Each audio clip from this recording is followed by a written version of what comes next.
Hello and welcome to another special edition of The Exchange. Today we're joined by real estate mogul Joel Ives, live from his kitchen, it looks like. Blake Doyle below me. How's it going today, Joel? It's going pretty good. It's going pretty good, as best it can be. Exactly. So real estate mogul, Trump might be a real estate mogul, and I don't know if anyone wants to emulate him these days, but Joel's been in the real estate business for his entire career. I don't even know how many years, but it must be 30 or more, I'm sure. I started selling in 91, but as I've said to people, my dad's been doing it over 50 years and I'm only 50. So I've been holding the tape since I've been 2 or 3. So. Well, probably nobody knows the business, and there's lots of experienced real estate agents and brokers, but I think you've got an exceptionally attuned sort of sense of the market. We're in a calamitous time. What's your sense of, I know you've had closings right up until the end of the month, but what's going to happen? Where are we today? Well, right now we still had closings last week. We've got closings scheduled for this week. And, we even have closings scheduled all through the month of April and May and June.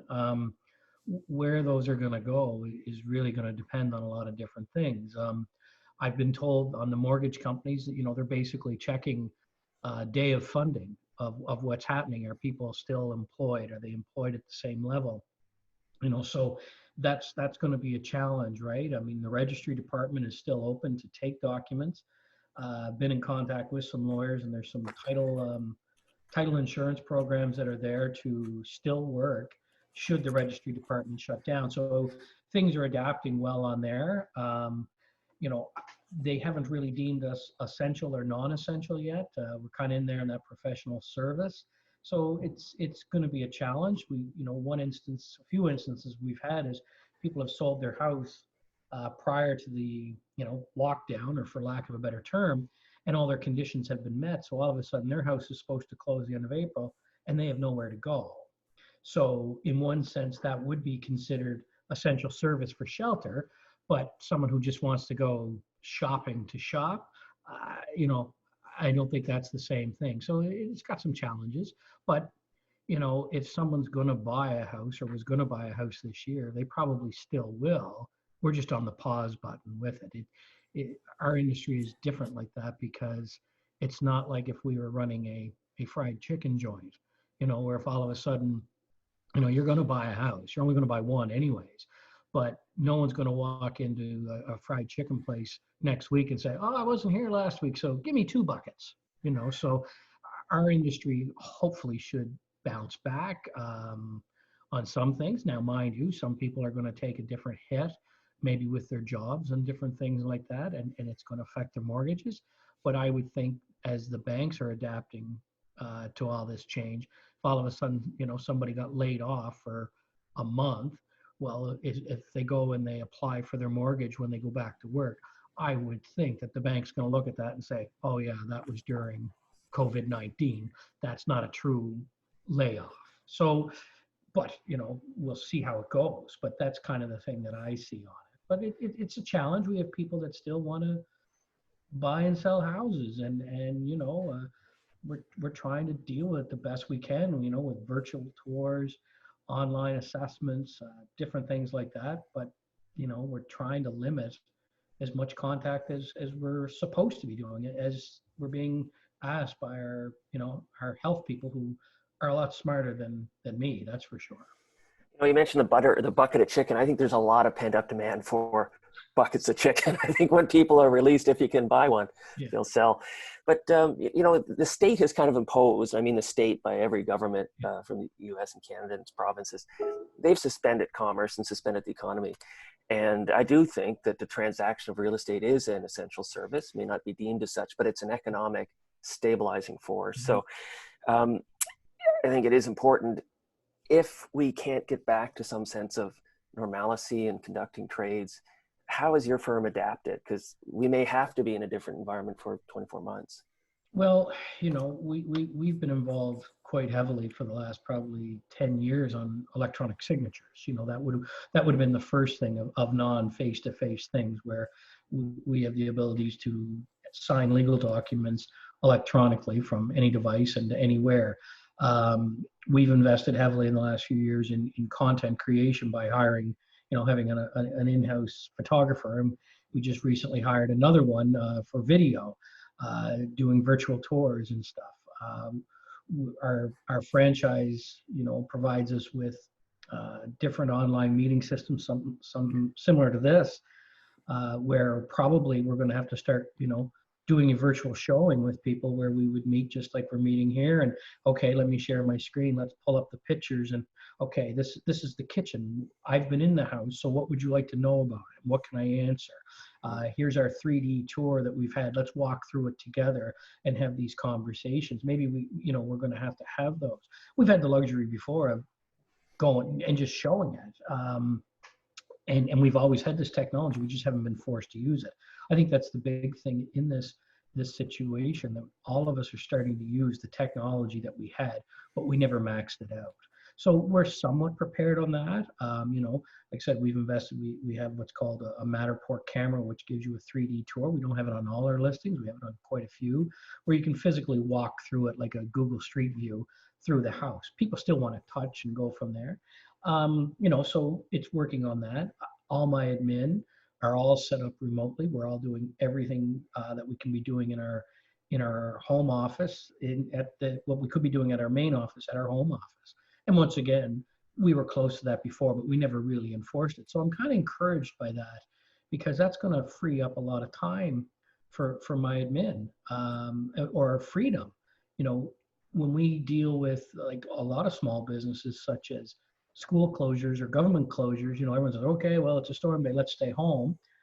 And you've written that article, Blake, about that. Well, now all of a sudden, I could say to some of my admin, well, stay home, your kids are home, but I need the work done, and they have the ability. A month ago, they didn't. We had the ability, we just never set it up because it was like, oh, I'll get around to it. Now we're there. So next winter, when that stuff comes up, I've got an admin with 2 small children at home. Yeah, stay at home. But here's how we're going to get work done. Or it's going to open things up that, I don't need you to work 9 to 5. I just need the job done. And I think that's where things are going to get embraced a lot more in a lot of business. And there's opportunity there. It's even the brokers, there's a possibility they could be disintermediated through this process. Now, I have purchased real estate remotely using DocuSign to execute documents. I've used the walkthrough videos to see the physical structures. But at the end of the day, you need somebody that you've got confidence in that can give you recommendation. I think that's the role the brokers will have going forward. Even if they're not as physically engaged, you still have to have that confidence in an individual to represent your position in the transaction. No question, and it's going to be the same with anything now, right? With your lawyer and your doctor. I actually had to sign documents last Friday, right? They scheduled me to come in at 10:45, and they lead me down a room, and they wipe everything down, and they're wiping pens down and all that stuff. But that industry still relies on paper, right? And they rely on checks. And now as we've been pushing for a while, like, can we get, as you guys pay us our commissions, can you pay us electronically? Well, all last month, oh no, we can't do that. That's not this. Now everybody's saying, okay, maybe we should look at that conversation again and do this. But you still need that personal connection, or that trust in somebody, right? And it will. I mean, I think we're going to get through it. It's just going to be an adaptation. And kind of like you mentioned, it's almost like a forced pilot program, because not everyone's used to working from home, but now we have no choice. You kind of have to get used to it.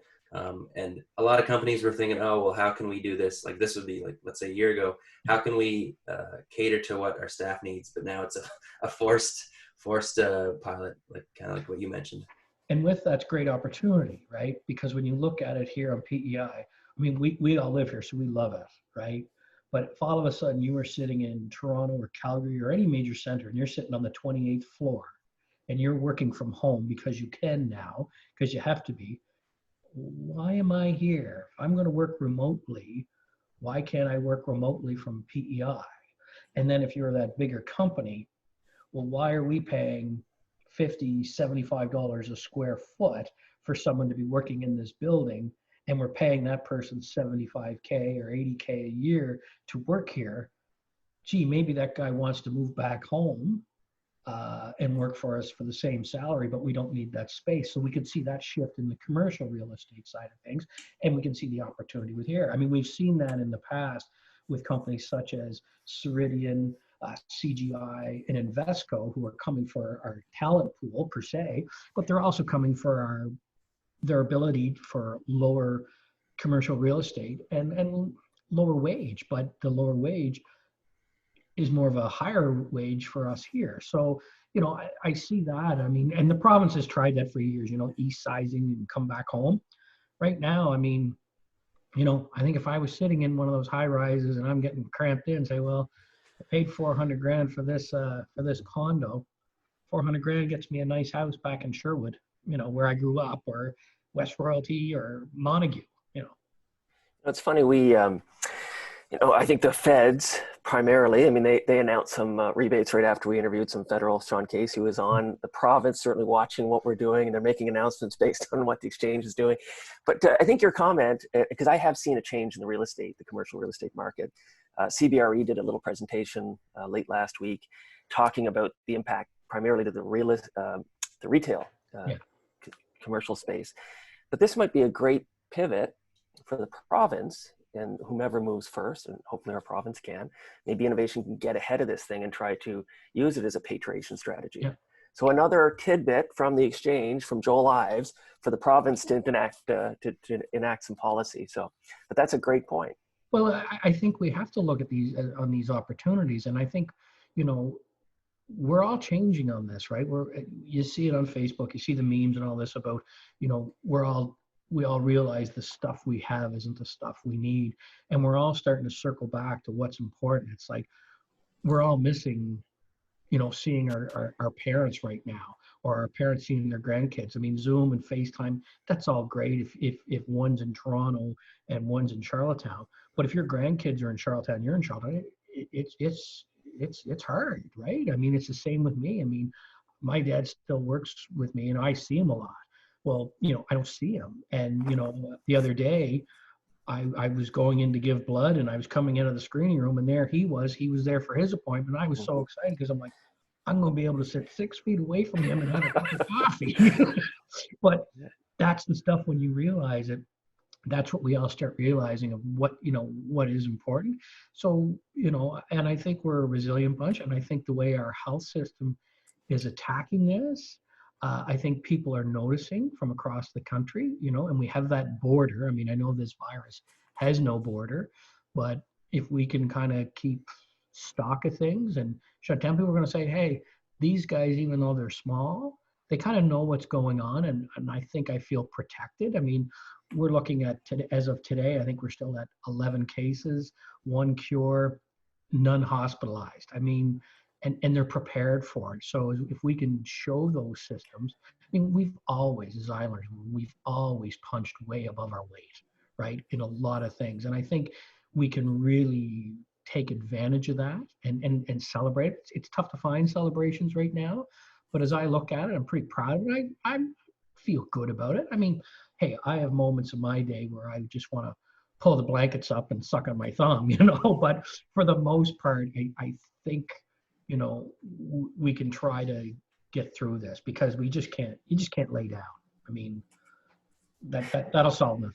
It is a bit of a health crisis, more so than an economic crisis. We're in an economic crisis probably, but we have great leadership, and I think Heather Morrison's done that. Certainly some of the medical professionals in the healthcare, like Trevor Jane, the systems they've put in place. In the next couple of weeks, we'll see if we're going to peak in cases. It's going to be probably late this week and next. And I feel confident, as you do, that the system can administer probably better than other places like New York. Yeah. So, and I think that could be a great story coming out of this as well. Again, something the province could tout.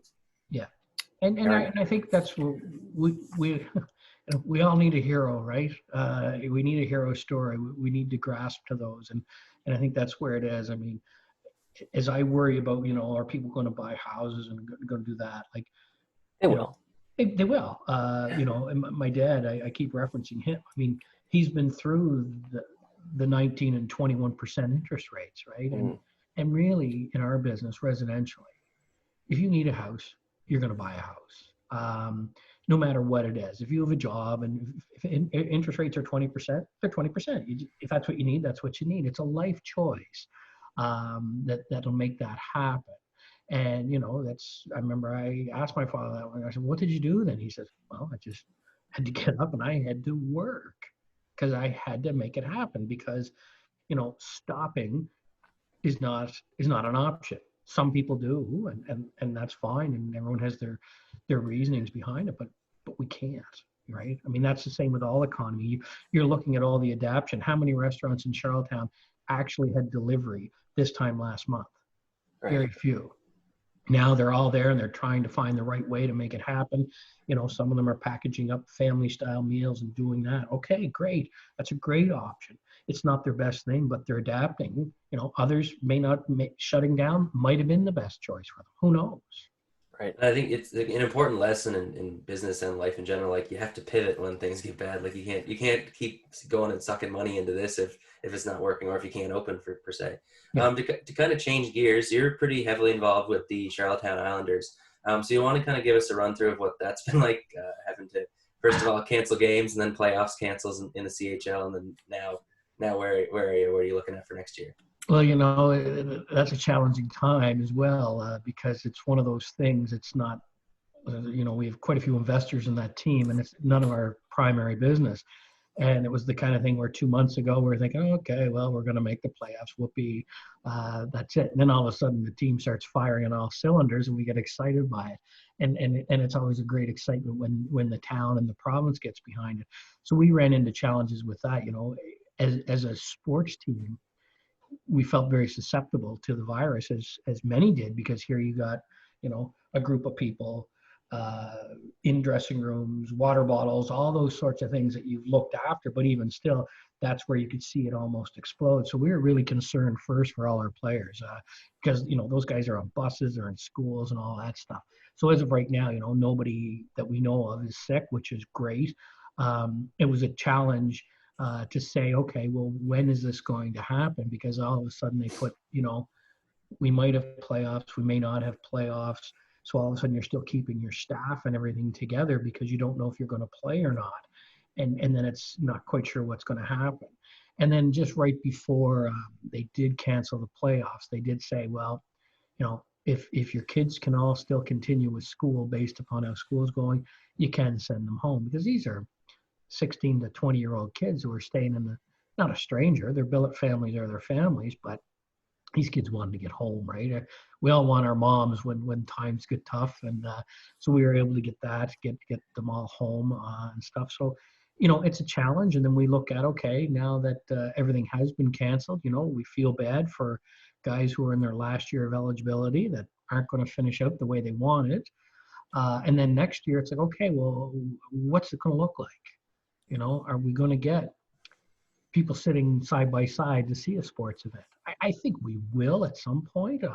We'll get through it. I mean, the dark days after 9/11, people figured that no one would ever go in a building again, but we did. There'll be some challenges, and we're looking at it. But it's like anything. We can't really plan that far ahead because we don't know what's going to happen. But at the end of the day, you still need something to take your mind off your problems and issues. So if it's hockey for some, great. That's kind of what we hope. And we're always committed to trying to provide a good product that people want to be interested in. Yeah, and I think like it's the same as anything. Like, for example, my university graduation got canceled, but you can't really dwell on that because yes, it sucks, but there's no choice. It's a worldwide kind of health pandemic, and even if there was something you could do about it, right in the immediate future, like you can't focus on the negative and kind of keep pushing forward to say, okay, what can we do next? What can we do better next year? And focus on that kind of thing. And that's it. I mean, it's the same with you, Sam. Like you say, if your graduation's done, people say, oh, we should have a virtual graduation. Well, if it doesn't, maybe, but I mean, it's the same thing. Would we want to have our players playing for a championship with nobody in the stands to enjoy Exactly. it? I don't think anybody wants to do it. I think you got to kind of cut your losses. And for you, graduation is a very important part. But, I think now you just got to look at it. Well, I succeeded in this, and now I'm moving on to the next Exactly. step. It's no different for a kid who's in grade 12. Prom is a very important part of your life. Then later on, it's like, okay. But So if we can't have these mass gatherings, and there's a big economic impact as well to not having sport teams and all the functions that go with those, they're certainly a part of the economic driver. I've known you for a long time, Joel. I've known you before real estate. What about DJing? Like, how do you think the future of DJing is going to adapt to this kind of environment? Well, I saw one of our other DJ partners, Craig Clark, do a virtual dancer. He did it on live YouTube the other night where he was mixing and stuff and doing the tunes. Music and all that still brings people together, right? I mean, you look at the concert last night. They did it. Elton John was doing some stuff, and it was interesting how people were doing their band work similar to this. The future of DJ, I think, in good hands. I think. But you might not be part of that future. Is that what we're hearing here? Well, I had the guy text me the other day wanting to know if I would sign up for my grass cutting business. I said, only if you give me a mower. I might apply for a job, but who knows? We might break out the wheels of steel again. We'll probably wrap things up a little bit, Joel, but just, I know your company has been really, really progressive as far as adaptation of technology. You're an early adopter of different social media platforms. I know you've got a well-versed community in your organization that use technology. You'll survive this, I'm certain. Is the industry conditioned and prepared to kind of get through this? Can they adapt? What do I guess optimistically, what do you see? People will still buy houses. They may be. Yeah. I mean, like I said, another thing like I said, I really rely on my old man a lot too, right? He was born in 1943. So his parents, my grandparents, took quite a chance. 1943 in Canada, there was no D-Day yet. The Allies weren't doing real well in the war, and he was born, right? So, I mean, you have to be optimistic. The industry, there's going to be some changes. There's going to be some people, some collateral damage, I guess. They're going to be left to the side. And that's the same in every industry, right? I mean, I think our landscape, and it's not going to be right away. My business is a little different, right? If people aren't making money, well, then they have to go find something. So it depends on where that's going to be. But I feel pretty strong that we've got some great leadership. I'm really impressed with where my franchise has gone. We were quick out of the gate. We're doing training every day at 2:00 on a Facebook Live group, and it's all basing to try to keep people focused. It's not about here's how you go show a house. It's like, okay, here's some exercises you should be doing now to get ready for when the taps get turned on. And here's this, and here's how you should get talking to people. So I feel quite confident in that and the leadership there. I haven't seen on the other side of other people, but there's going to be, I've been in a long email string with some other brokers on the island. Some are very vocal and some are not. And it concerns me that the ones who are not vocal may just be laying down and putting their head in the sand thinking, oh, this too shall pass. And I don't think so, and I think, it's a time to be smart on the long game, on how people are going to judge us, on how we act. I think it's huge for any business to to look at capital and be ready because there's going to be some opportunities from other things there too, I think, because of that. But, I went through the crash of '08, and you know what? I didn't even realize there was a crash until 11 because you just did your work. And then after, when you look back, you kind of go, "Ooh, that was bad." And when I look at it now and I look at my statements, I go, that was really bad. But you just do it, right? We have to. I mean, we can analyze this all we want, but it's either analyze or pull up our bootstraps and get to work. And I think we're going to do that. And I do. I feel very optimistic. For the most part, of where we're going to end up here. It's going to be a challenge, but it's going to be good. The taps are on. We got 2 trillion in the States. We got 82 billion so far in Canada. Sam says there's more to come, so I'll take his guidance. Yeah. Hand over to you, Sam. But yeah, I think the taps are on. You're right, Joel. People who can prepare and adapt to this will be the ones that come out the other end. Yeah. I'm sure you'll be there. So that's the plan. I mean, you can't plan for anything else right now.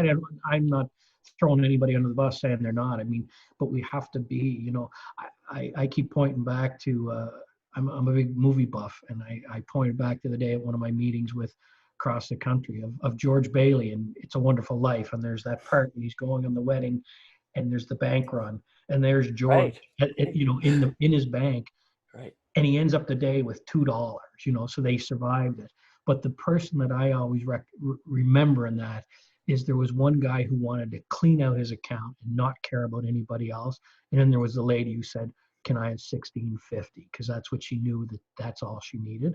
I think this is a time for that if we look after those things, if you have to take advantage of government programs, you take them. You don't take them because you think you're going to get ahead. You take them to survive. We've got to look after each other in these things and move forward. But, I look at that if you're George Bailey and you can survive with $2 at the end of the day and Uncle Billy's still going, hey, we're all good. Rosebud. It's a valuable life lesson. Citizen Kane. Citizen Kane. Thanks for the reminder. Anyways, it was great having you on, Joel, and I'm sure we'll have you on again when things are a little less virtual. And it was awesome to have some of your time today. Excellent, guys. I enjoyed too. And hopefully when we look back in this one, this will just be a bad dream that we all experienced, and we'll be back to what sunny ways, as our leader would say. Well, you know what? Maybe it's a forced vacation, and it gives people an opportunity to appreciate what they do have, which is family and enough in their cupboards, and if everybody does. But it is a forced suspension, and can't wait to get out of the penalty box here again soon. Exactly. Once we get through it, I'll buy a house too. I'll have enough money to buy a house. We'll be there to help you out. There's optimism. Thanks, Joel. Thanks, Joel. Thanks, guys.